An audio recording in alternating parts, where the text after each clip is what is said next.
Você sabia que enfermeiro também pode ser consultor de amamentação, ajudando as famílias durante a gestação e após? Então fica aqui com a gente que a Carol hoje vai conversar sobre todos esses assuntos.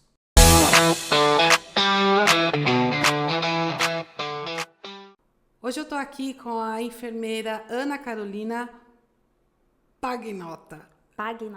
Pagnota. Ela é especialista em consultoria de amamentação, é laser terapeuta, mãe de 2 crianças lindas. Quantos anos tem os dois? O Henrique, 10 anos, Elisa, 6. Acabou de fazer. Então você praticamente se formou, você teve... Já tive o Henrique, É esposa, é empreendedora e a empresa dela é a Bendito TT. @ Bendito TT é o que a gente encontra no Instagram, certo? Isso mesmo. Desde 2020 você está com essa empresa? Isso, eu comecei quando eu tive a minha segunda filha, precisei voltar de licença maternidade, e aí eu acabei não voltando, acabei saindo logo depois, né, de ter voltado de licença, e aí comecei a ter essa necessidade de fazer uma coisa que eu sempre quis fazer, mas não dava porque eu estava no CLT e eu tinha um pouco de medo de sair. E aí eu tive que sair, né, por motivo maior, e acabei indo para esse caminho. As necessidades que a vida coloca pra gente faz com que a gente mude de opinião, né? Sim, com certeza. E dá coragem pra gente também, né? Exato, porque trabalhar com CLT não é questão de segurança, nenhuma. Não. E assim, para quem não sabe, eu e a Ana, nós trabalhamos juntas em programa de saúde da família, saúde pública, atenção primária. Não é fácil não, cuidar de muita gente, uma quantidade de gente muito grande. Mas me diz assim, você é formada desde 2010, Isso. né? Você se formou na São Camilo e fez a especialização em saúde da família. Isso foi depois que você começou a ter experiência com o programa de saúde da família. Isso, eu trabalhei por um tempo e a própria prefeitura, na época, ela deu essa especialização pra gente e todos os funcionários ali, porque era uma coisa nova aqui em São Bernardo, então a gente fez pela prefeitura mesmo, na fundação do ABC, na faculdade de medicina do ABC, na verdade, e aí eu continuei trabalhando lá, mas na verdade a minha formação maior em saúde da família foi trabalhando, foi botando a mão na massa ali. Eu cheguei na UBS, eu tinha 22 aninhos, era uma bebê, Era mesmo. e a Flávia estava lá, e ela me pegou pela mão e me ensinou muita coisa, e ó, só Deus sabe o tanto que eu aprendi com essa mulher, curativo, tratamento de feridas, eu aprendi muito com ela e continuo aprendendo, acompanhando todo o Instagram dela, e é muito legal. Ai, que bom saber disso. Eu até fiquei arrepiada agora, me emocionou. Isso eu não sabia, de verdade. Eu lembro muito da Ju, porque a gente era da mesma equipe, né? E aí eu catava ela na mão e falava, vamos, porque ela também se formou na mesma época que você. Vocês vieram juntinhas, né? Mas assim, eu já me emocionei, tá vendo? Eu não consigo nem falar, perdi o fio da meada. A questão da consultoria de amamentação, o cuidado com as famílias, depois que você foi mãe, você se tornou mãe, isso aflorou muito mais em você porque você já gostava disso, porque a gente sabe que no PSF tem o cuidado com a mãe, com a criança, saúde da mulher, da criança. Isso já estava aflorado quando você estava no PSF ou por causa da sua maternidade? Isso veio à tona e você decidiu fazer? Eu acho que foi os dois, né? No PSF eu acompanhava a puericultura e os pré-natais, né? Que é aquele acompanhamento inicial do bebê, e eu gostava muito. Só que quando eu tive filho e comecei a viver aquilo na prática, eu percebi que eu não sabia muita coisa, né? Que eu sabia um pouco da teoria, mas eu estava um pouco desatualizada, talvez. E aí eu comecei, por causa do meu filho, comecei a buscar conhecimento. E aí comecei a me apaixonar mais por essa área. Não tive grandes dificuldades para amamentar o Henrique. Senti dor ali no início, tá? Tive um puerpério muito intenso. E aí, depois disso, depois que passou essa primeira turbulência aí, a minha amamentação foi muito tranquila, muito bacana. E aí eu comecei a pensar que eu precisava entregar isso para outras mães. Porque eu tive uma experiência tão boa com as minhas 2 amamentações que eu queria que outras pessoas pudessem viver isso também. E aí e também uni com a minha necessidade de não ficar mais tanto tempo presa, ter mais disponibilidade de horário para estar com os meus filhos, porque quando eu voltei de licença do Henrique, ele ficava 12 horas na escolinha. Tadinho. Né? E naquela época é o que tinha que ter sido feito. E quando eu engravidei da Elisa, eu tava grávida ali de 2, 3 meses, eu já tava sofrendo em saber que eu ia sair de licença e ia ter que voltar, né? Então, com certeza, eles me mudaram muito. Um filho muda muito a gente e mudou a minha visão e me fez querer proporcionar isso para outras mães também. E você se amamentou o seu filho até que idade? Porque eu sei que ele mamou muito. Eu falo isso, todo mundo fala, nossa, eu amamentei ele até 5 anos e 3 meses. E a Elisa eu amamentei até 4 anos e meio. Os dois mamaram juntos, que chama amamentação em tandem, né? Quando é um bebê pequeno e um filho mais velho mamando ao mesmo tempo, eles mamaram por 1 ano e meio ao mesmo tempo. Então era um no peito, outro no outro. E foi uma experiência desafiadora, mas muito, muito legal, muito interessante. Isso... As pessoas acham isso um absurdo, né? Sim, você sabe que meu pai estranho. mamou até os 5 anos também. Então... A minha avó contava pra mim que ela estava lá fazendo as coisas em casa, ele ia procurar, ela em pé mesmo, ele queria mamar. Sim. E até os 5 anos de idade também. As pessoas ficam muito chocadas, né? Mas é uma orientação do Ministério da Saúde, né? O Ministério da Saúde orienta que a amamentação seja até os 6 meses, de forma exclusiva, e continuada, né, junto com outros alimentos e tal, até 2 anos ou mais. Esse ou mais, quem vai decidir ali vai ser a família, vai ser a mãe, o bebê. Enquanto tiver bom ali para os dois, você pode seguir, não tem nenhuma contraindicação você seguir a amamentação prolongada, né? E eu optei por fazer o desmame natural dos dois, então eu não fiz nenhuma intervenção. Existem intervenções que você pode fazer para ajudar a limitar a demanda do bebê e até levar o desmame, mas eu optei por deixar as coisas irem. E aí acabou. Largaram sozinho mesmo? Largaram sozinho. Não precisou fazer esforço nenhum? Nenhum. O Henrique sempre, eu perguntava pra ele, filho, até quando você vai mamar? Ele falava, até 5 anos. Aí eu, meu Deus, ele tinha 2 anos e falava que ia mamar até 5 anos. E foi isso mesmo. Quando ele fez 5 anos, ele falou, mamãe, agora eu não vou mais mamar. Que opinião, aí, né? ainda demorou mais 3 meses, porque às vezes ele tinha saudade, ele via a Elisa mamando, ela ainda mamava, aí ele pedia, então foi mais ou menos com 5 anos e 3 que ele parou de vez. Aí ele ficou 1 semana sem mamar, quando ele pediu para mamar de novo, que ele ficou com vontade, ele não sabia mais, ele tinha esquecido, ele foi pro peito e ficou com a boca lá, assim, não sabia mais mamar, e aí ele desistiu. Foi desse jeito que aconteceu. E a Elisa, eu nem percebi. Um dia eu falei assim, nossa, acho que falei pro meu marido, acho que uns 2 semanas já que a Elisa não mama, deve fazer uns 10 dias já. Ele, nossa, é mesmo.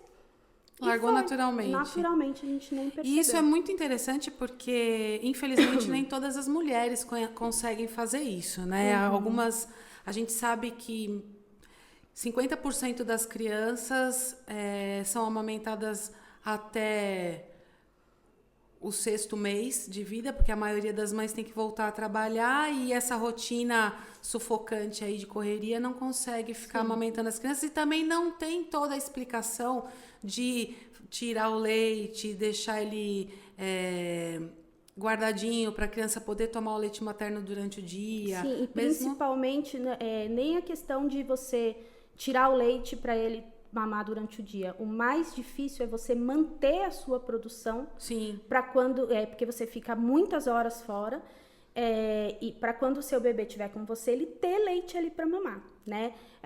A entrada de bicos artificiais, então começar a dar uma mamadeira, isso pode atrapalhar. Eu trabalho também fazendo consultoria de retorno ao trabalho para a gente pensar nessa dinâmica, facilitar, né? Para tentar criar uma rotina, facilitar a rotina dessa família para que a mãe consiga manter a amamentação até quando ela quiser, né? O Henrique, eu voltei a trabalhar quando ele tinha 7 meses. Eu tirava leite, era um negócio sofrido. Eu ficava lá, bombinha lá, e guardava na geladeira, e acabava a luz, e descongelava tudo, tinha que jogar tudo fora. Era um caos. Mas consegui manter, né? E eu acho que o que mais assusta as pessoas quando eu falo, eu amamentei até 5 anos, é que elas imaginam que uma criança de 4, 5 anos vai mamar igual de 3 em 3 horas. Um bebê de 1 mês, mas não é, você vai conversar. O Henrique nunca tirou a minha roupa no meio de um lugar para mamar. Eu não amamentava ele fora de casa. Quando deu uns 2 anos e meio assim, quando eu amamentava fora, eu via as pessoas me olhando feio, achando estranho, e aí eu combinei com ele que ele só ia mamar quando a gente estivesse em casa. Hoje eu falo, que idiota que eu fui, eu devia ter amamentado ele mesmo lá na frente de todo mundo, como eu fiz com a Elisa.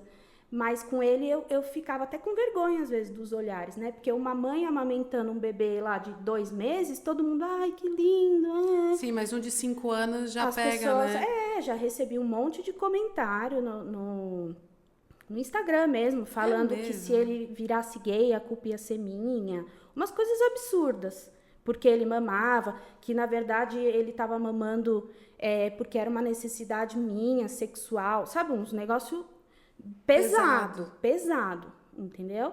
Então, olha sendo que por trás de toda essa história, todo esse contexto, vinha a principal finalidade, a saúde do seu filho. Sim. Que no leite materno a gente sabe que tem tudo ali que eles precisam, e essa questão do afeto, do contato, da troca é extremamente importante para o futuro, a parte psicológica dessa criança, o desenvolvimento dele, a gente sabe que isso é importante. Mas agora uma dúvida que eu tenho, eu nunca fiz essa pergunta para nenhuma profissional mãe, nenhuma enfermeira mãe. Você teve... Na sua gestação, depois que você teve o bebê, a teoria que você aprendeu na prática foi igual? Ou você via que na prática muita coisa mudava? Sim, com o Henrique eu percebi que eu não sabia nada. Que o que eu falava para as pessoas fazerem era balela. Era inviável, né? E com a Elisa não, porque eu já estava muito engajada, já estudava bastante, não trabalhava ainda com isso, mas eu já estudava bastante sobre isso. Então eu estava muito mais segura e também já tinha vivido a primeira experiência, né? A prática é tudo, né? E hoje, eu acho que a principal diferença, né? Por eu ser mãe, o que eu aplico hoje nas minhas consultas é a empatia de entender como funciona ali na prática você ter um bebê em casa. Então, as condutas, o meu acompanhamento, ele é totalmente baseado em evidências científicas, em estudos, em artigos, em aulas que eu estudo muito o tempo todo. Porém, a maternidade me faz ter mais empatia com aquela família, entender mais o que está rolando ali e da teoria, o que eu posso... adaptar para que seja possível a gente aplicar na prática. Já atendi muitos casos que já tinham sido atendidos por outra consultora, por exemplo, que tinha falado, você tem que fazer isso, e aí a pessoa vê que é tanta coisa que ela tem que fazer, que ela desiste sem tentar. Então, como mãe, eu prezo por, então, o ideal é isso, mas eu sei que talvez não seja possível fazer tudo isso de uma vez. Então, o que você acha da gente começar assim, e aí a gente vai aumentando, vai tentando fazer de outra forma, vai vendo se funciona, pensa uma nova estratégia. Então, eu acho que a maternidade me deu essa habilidade de você reconhecer a dificuldade daquela família e colocar, junto com a teoria, a prática para facilitar a vida daquela pessoa, porque você sabe que... Você se lembra da enfermeira Sueli Noim? Sim. Quando era PACS ainda, não era nem Programa de Saúde da Família, era Programa de Agente Comunitário de Saúde, que eu sou daquela época, a Sueli foi, assim, uma enfermeira que me ensinou demais. Eu acho que da mesma forma que eu peguei na tua mão, ela pegou na minha e falou, vem aqui conhecer esse mundão aí de meu Deus, que você não conhece nada você veio lá de dentro do hospital, você não sabe o que é aqui fora. E numa das reuniões, a prefeitura sempre mostrava, né, oferecia reuniões para a gente sobre saúde da família, sobre saúde do homem, da mulher, da criança. E numa dessas reuniões que tinha pela prefeitura, o assunto era aleitamento materno exclusivo, porque a Secretaria da Saúde queria realmente alcançar o objetivo de que o maior número de crianças fossem amamentadas com leite materno exclusivamente, pelo menos no mínimo até os 6 meses, que naquela época era, né, 6 meses estava legal. E eu achei interessante que ela, por ser uma enfermeira já com muita experiência, né, no assunto e na área, ela colocou uma questão que me fez acender uma luzinha, sabe, do que eu iria entender com aquela mãe que estava me trazendo essa dificuldade na hora de amamentar. Ela colocou, peraí, vocês estão colocando que a gente tem que impor pro paciente, para a mãe, que ela tem que amamentar, livre demanda, aquela mãe que já tem 5, 6 filhos e ela tem que estar ali à disposição daquele bebê. A amamentação não é fácil amamentar. Amamentar é difícil, e ainda mais para uma mãe que tem que trabalhar, ou ela tem que ficar em casa cuidando de 3, 4, 5, 6 filhos, que a gente sabe que na comunidade as pessoas têm mais, né? A família é grande. Sim. E tem muito mais criança para cuidar, e nem sempre tem vaga em creche, né? Pelo menos na época não tinha com facilidade.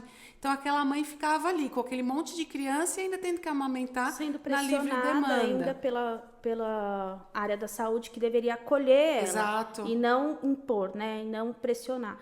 Então, é justamente isso. Para você conseguir amamentar exclusivamente, precisa de muita coisa. Você precisa de uma rede de apoio, você precisa do seu companheiro, da sua companheira ali, que não é rede de apoio, é cuidador junto, né? Rede de apoio é a avó, a vizinha, a irmã, a tia, são outras pessoas. Então, você precisa de uma rede de apoio, você precisa de política pública, você precisa de um companheiro, uma companheira que banque aquilo ali com você. Não é simplesmente pegar e colocar o bebê no peito. Exato. Né? Então, hoje eu atendo um público que tem um pouco mais de recurso, né? Mas muitas vezes não tem rede de apoio. Tem recurso ali financeiro para pagar e tal, mas não tem ninguém do lado, né? Não tem ninguém que banque ali. Enquanto a mulher está tentando amamentar e o bebê está chorando, a mãe da mulher, ou a sogra, ou o próprio marido, estão lá querendo dar uma chupeta, querendo dar... Estão só atrapalhando,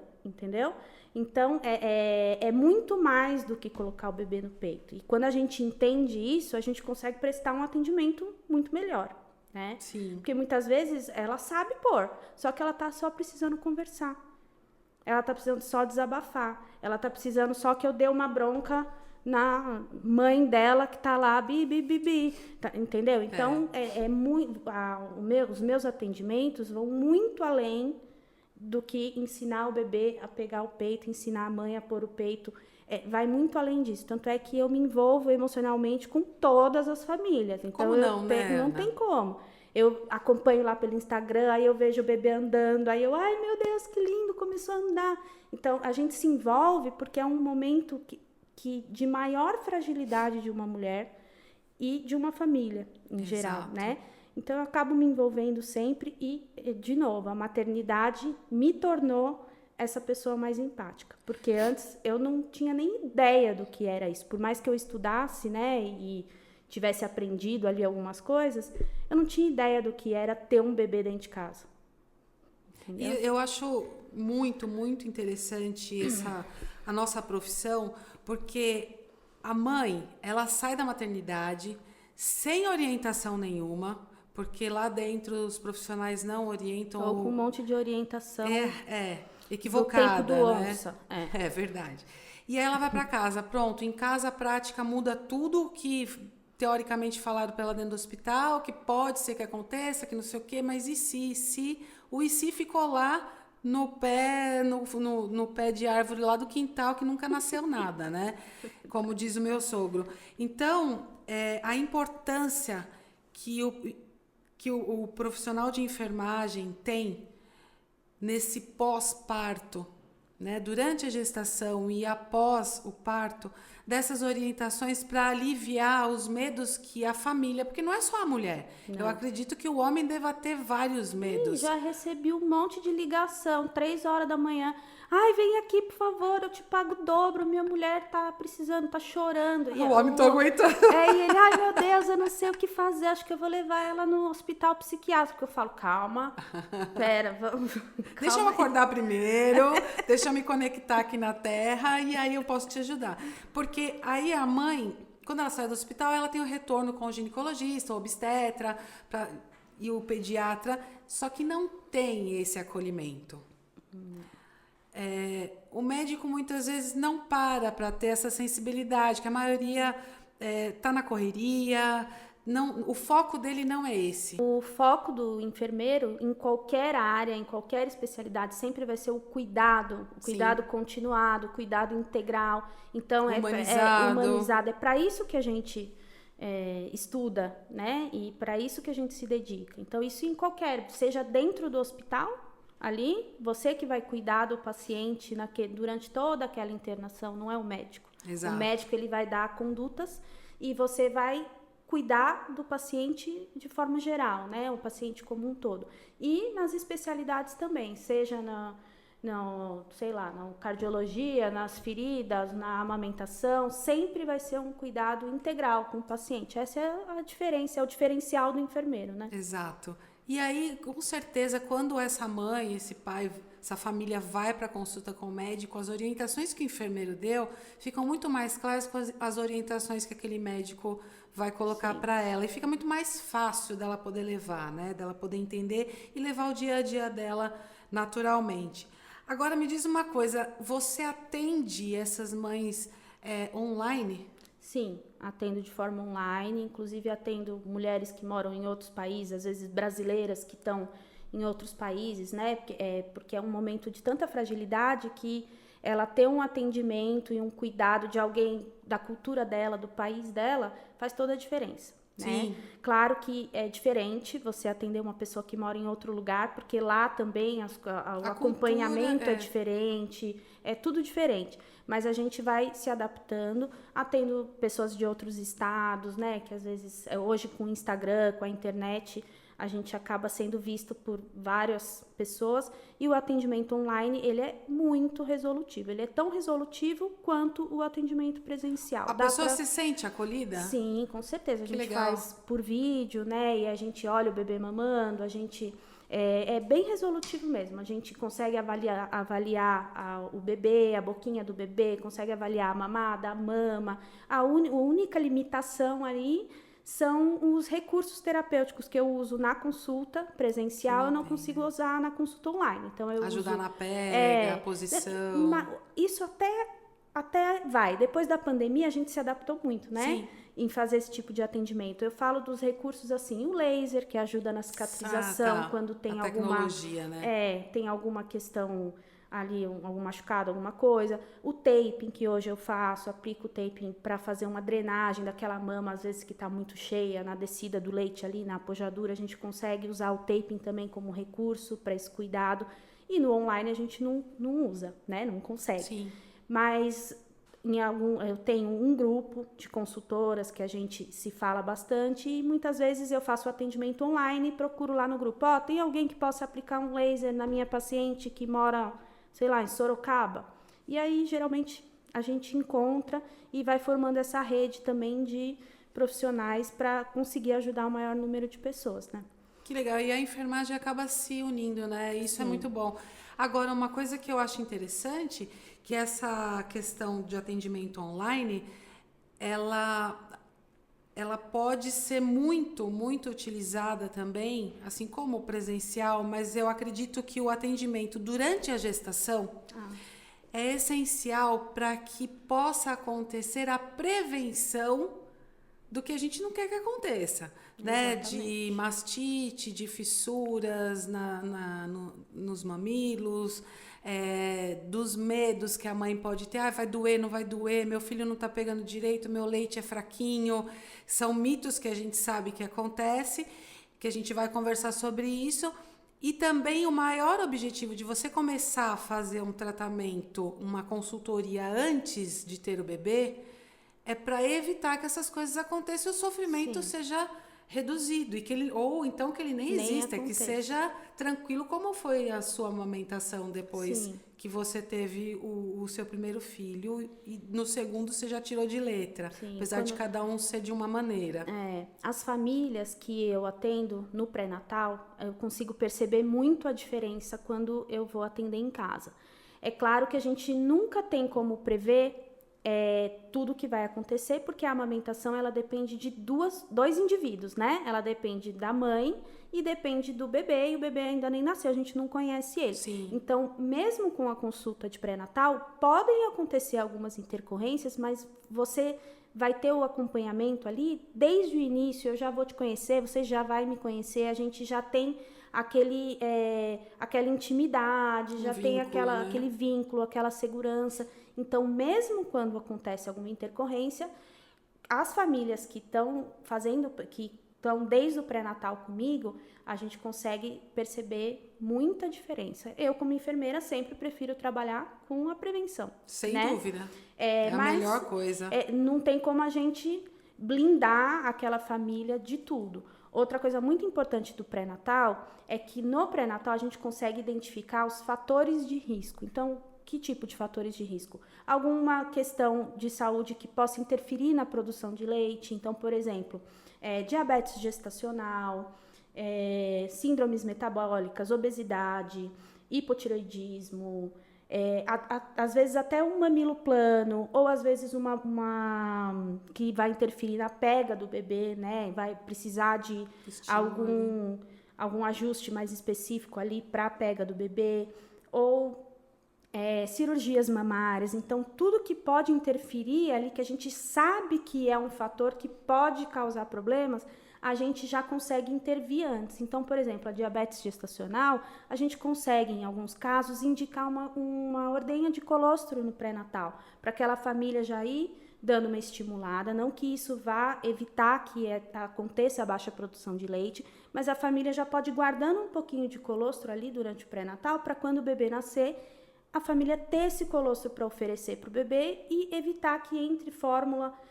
muito precocemente. Então, tem muitas coisas que a gente pode fazer durante o pré-natal, fora as orientações básicas ali para deixar a família mais segura, né? Então, principalmente as pessoas que sabem que tem alguma intercorrência ali na gravidez, sabe que está com pressão alta, que está com diabetes, essas principalmente precisam fazer uma consulta de pré-natal. Precisa de muita orientação. Mas o ideal seria que todo mundo fizesse, porque vai se sentir mais segura, com certeza.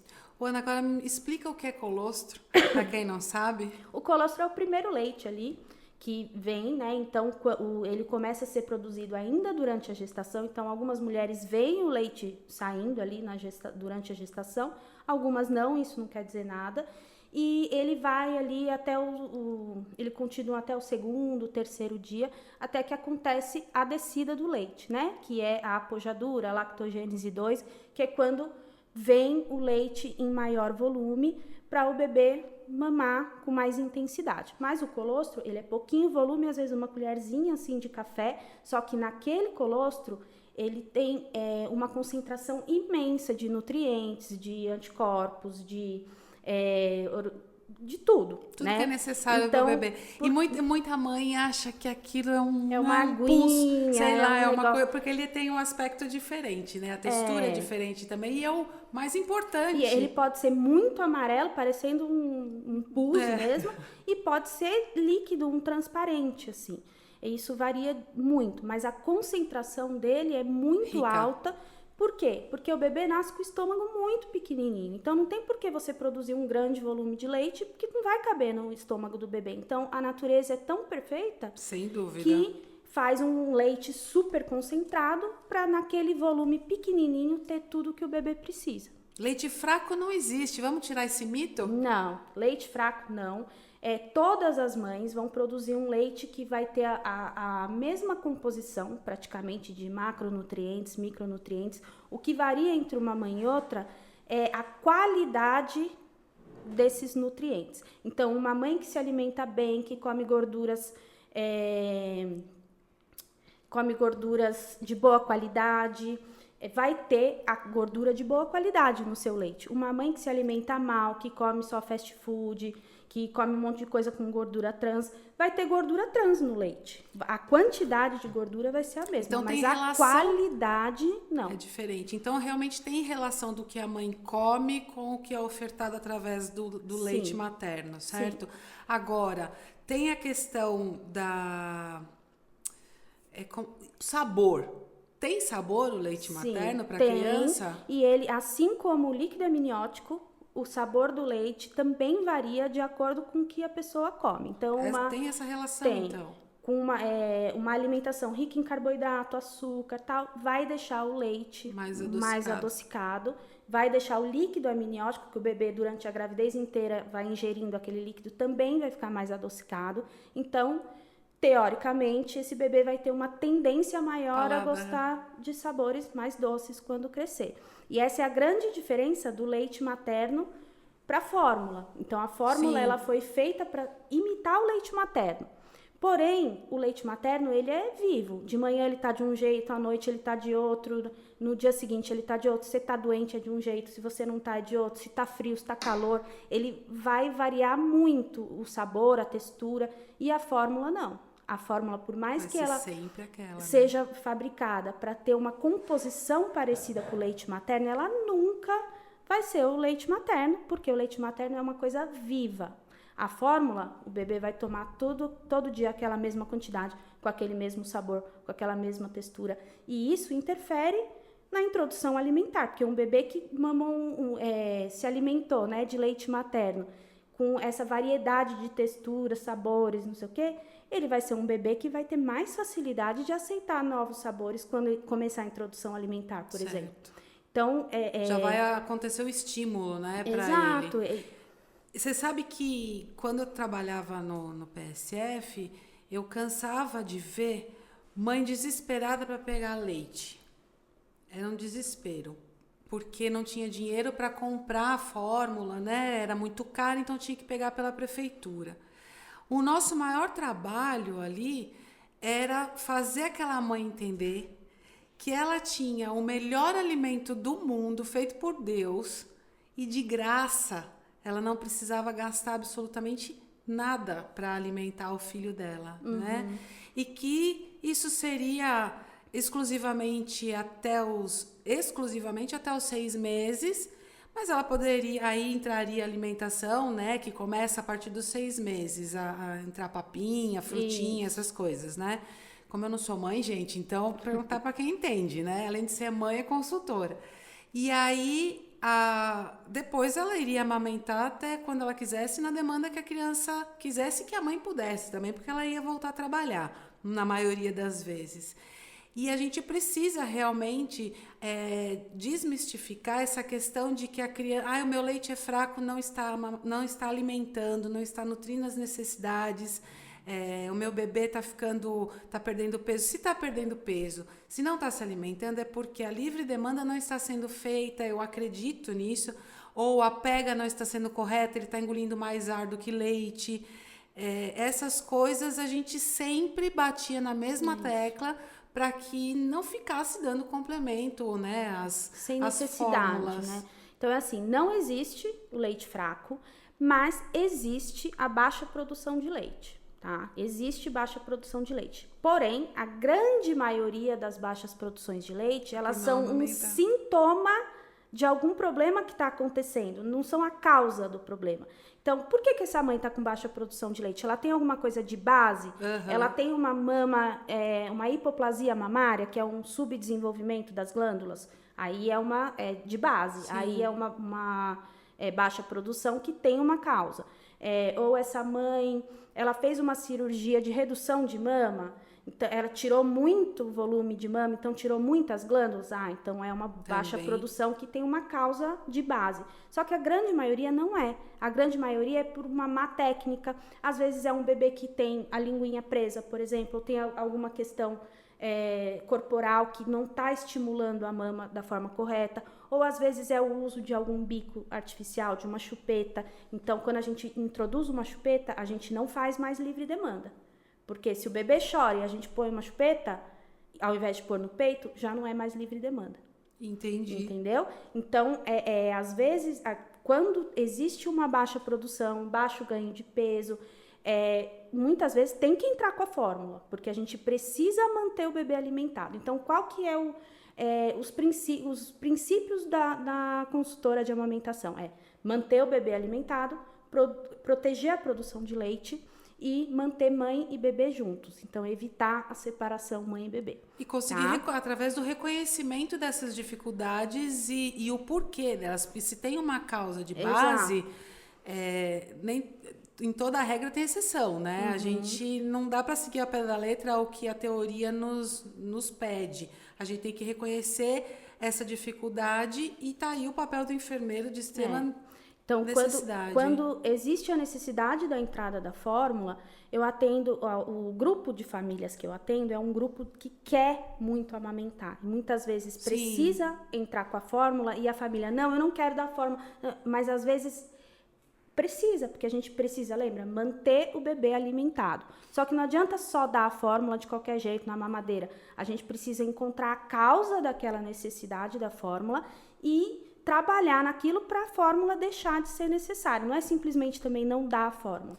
Então, eu sempre faço a analogia. Se você vai no médico com uma dor no pé e ele te dá uma muleta e fala, seu problema está resolvido, vai embora. A causa, né, da dor. Ele resolveu ali, você vai conseguir andar, mas qual a causa daquela dor? Exato. E mesmo porque eu acredito que essas situações, as mães não devam se sentir culpadas, desesperadas, mesmo porque não é culpa de ninguém.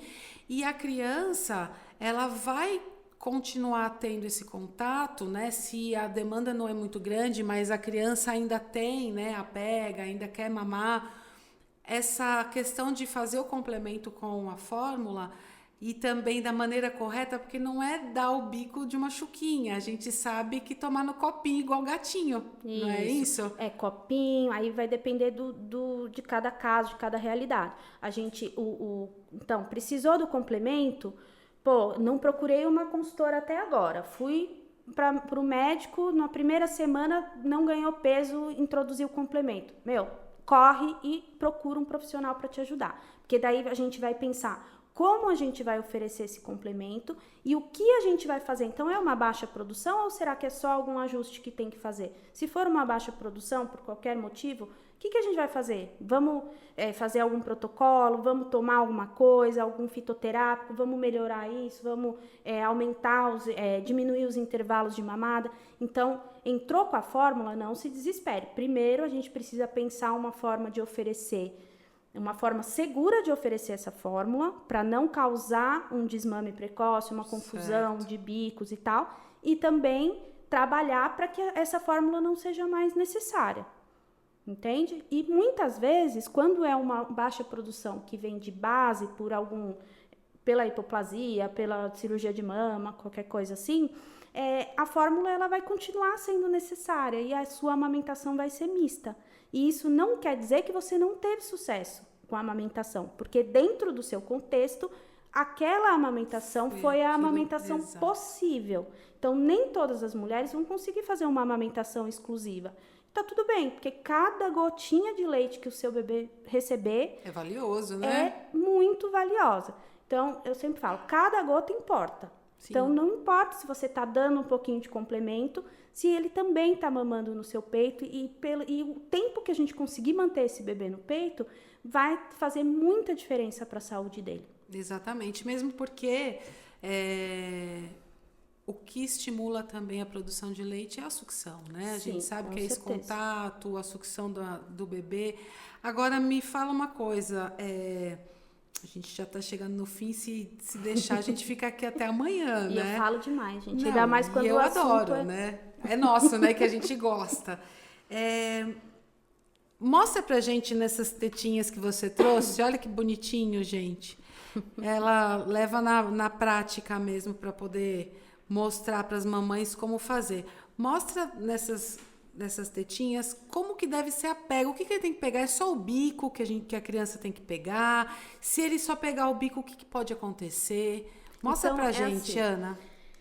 A pega, ela tem que ser não pode ser só no bico. Quando o bebê pega só no bico, além de machucar, né, porque ele vai mastigar ali seu bico, ele não vai conseguir fazer uma extração bacana de leite, ele não vai extrair grande volume de leite. Então, não adianta a gente colocar um bebê para mamar com frequência, porque a sucção é o que ajuda na produção de leite, é o que mantém a produção de leite, porque o leite ele é produzido sob demanda, né? Só que não adianta a gente colocar um bebê ali mamando errado na mama, fazendo isso aqui, ó, só no biquinho. Ele tem que pegar com a boca aberta, é uma pega assimétrica, então ele vai pegar mais na parte de baixo do que na parte de cima, tá? E ele vai fazer um movimento de ordenha, ele não vai fazer um movimento de mastigação, vai fazer um movimento de ordenha para extrair quantidade de leite. Então, a pega correta, ela vai interferir muito na produção de leite e também na integridade do seu mamilo. Então, o bebê pegando errado vai machucar. É sempre bocona aberta, entrando de baixo para cima na mama e fazendo esse movimento aqui, ó. Aqui é o queixinho do bebê. Vai fazer esse movimento, ó. Não vai fazer isso aqui. E tem a questão da retirada da boca do nenê sim, da mama, nossa, né? porque às vezes o bebê pega errado e a mãe sente uma dor e puxa o bebê de uma vez e vai mamilo, vai tudo junto. Então tem que ter muito cuidado na hora de retirar. Na hora de retirar, sempre puxar um pouquinho a boquinha do bebê para o lado, para entrar ar e sair o vácuo, porque a boquinha do bebê parece um desentupidor de pia mesmo, o negócio é forte. Então precisa entrar sempre um arzinho, às vezes faz até um barulhinho e aí o bebê sai. Bonitinho, né? Infelizmente, a gente tá chegando no final e por mim eu ficaria aqui conversando com a Ana por muito tempo, mesmo porque fazia tempo que a gente não se encontrava. É mesmo. Mas parece que nem faz tanto tempo assim, porque eu vejo tanto você no Instagram, exatamente, que parece que eu te vi ontem. Isso é verdade. Foi muito gostoso encontrar com ela hoje, poder ter esse bate-papo com você, foi muito bom. Aprendi muita coisa e acredito que muitas pessoas devem ter tirado dúvidas. E se tiverem dúvidas, entre em contato com a Ana. A Ana vai ter o prazer enorme de atender você, de ajudar você, a sua família, o seu bebê principalmente, porque o mais importante é o bem-estar da criança junto com a mãe e, num contexto geral, a família como um todo, né? E lembrando, existem mais mitos e um deles é também a questão da mama cheia, da mastite. Coloque o seu filho para mamar. Evite essa mama ficar empedrada, ficar dura, ter aquele leite endurecido dentro da mama, ficar quente, ter febre. E aí você não vai conseguir colocar a criança para mamar mesmo, vai machucar e aquilo vai piorando. E aquele mito de água quente, né, Ana? Água quente, na verdade, você vai sentir um alívio. Então, você tá com a mama super cheia. Aquilo é uma inflamação local. Aí você vai para água quente, você vai sentir um alívio. Quando você sair da água, o seu peito vai explodir. Vai ter um efeito rebote e vai encher muito mais do que estava antes. Então, mama muito cheia, empedrada, a gente faz compressa fria. E hoje, antigamente a gente fazia massagem para drenar essa mama e tal. Hoje, nem isso se faz mais e nos hospitais ainda estão fazendo. Hoje não se faz mais. O novo protocolo de mastite, de engurgitamento mamário, diz que a gente tem que manipular o mínimo possível essa mama. Então, é compressa fria, manipulação gentil para drenagem de líquidos e não para ordenha de leite. A ordenha do leite ela vai ser feita pelo próprio bebê de forma fisiológica. Então, não fica apertando a mama, sofrendo, se torturando, não. Se tiver qualquer sintoma, procura a ajuda de um profissional atualizado. E assim, procure a ajuda do profissional antes de ter o bebê. Engravidou, já sabe qual é o melhor momento da gestação para procurar um consultor de amamentação? Eu gosto de fazer as consultas entre 30 e 35 semanas, porque é quando a família já realizou ali que o bebê vai nascer, que a barriga tá grande e tal. E aí as informações elas ficam muito mais palpáveis para a família e ao mesmo tempo a gente ainda tem um tempinho para a família providenciar algum item, alguma coisa que ainda esteja faltando no enxoval. E as mensagens ficam mais fresquinhas na cabeça, próximo do parto, então a criança... E aí a família que pretende fazer esse acompanhamento no pré-natal, eu sempre falo, não compra nada relacionado à amamentação, porque a grande maioria das coisas que tem para vender é só para você jogar dinheiro fora. Então, invista na consultoria de amamentação, que lá na consulta eu vou te falar quais são os itens que você precisa para a sua realidade. E aí fica a dica quando você fizer Economia. o seu chá de bebê, para você pedir no chá de bebê, não ficar pedindo chupeta, chuquinha, Você né? sabe que eu já atendi muitas famílias que ganharam a consulta de pré-natal de presente. Já atendi família Ah, que que colocou uma legal. caixinha no chá de bebê para as pessoas, contribuição para minha consultoria, e para as pessoas irem contribuindo. E aí essa família, essa específica que fez essa caixinha, ela pagou o pacote inteiro, o pacote completo de consultoria, com esse dinheiro que arrecadou lá, e ainda sobrou dinheiro para eles comprarem os itens de enxoval que estava faltando. Olha que legal, é uma dica aí. E ó, a Ana tá aqui, locada no Grande ABC, especificamente em São Bernardo, mas como vocês viram, ela atende online, então a internet está dando essa facilidade para todo mundo de ter essa conexão, então não tenha receio de procurar uma consultora de amamentação, vai facilitar a tua vida, você vai sofrer menos ou sofrer nada, que esse é o objetivo, tá? Sigam a Ana lá no Instagram, @benditott, que é do mamá, né? O TT é o leitinho e ele é bendito realmente. E lá ela tem várias dicas para vocês e lá vocês conseguem entrar em contato com ela também. Para vocês entrarem em contato com a Ana, eu vou pedir para ela deixar o contato dela com vocês, aonde vocês podem encontrá-la. Fala pra gente, Ana, onde que te encontra? O mais rápido possível, hein, mamães? Pode ir lá no meu Instagram, no link da bio tem o meu contato de WhatsApp, ou você pode mandar direct também, que eu tô disponível, respondo vocês e a gente combina. Eu atendo online e atendo em domicílio na região do ABC e São Paulo. Fica a dica aí, não deixa de chamar essa consultora maravilhosa para poder tirar todas as suas dúvidas e cuidar de você e do seu bebê, tá certo? Esse podcast é o segundo do Pãodcast Circo e ele não é só para as mulheres, não é só para as vovós, né? São para os maridos, para os vovôs, para os titios, que todo mundo tem uma figura, muitas vezes, masculina dentro de casa e não necessariamente é o pai da criança, mas essa figura masculina tem grande importância e pode muito ajudar essa mulher que está passando por essa situação. Então, vamos ficar por aqui. Fiquem com Deus. Agradeço a sua presença mais uma vez.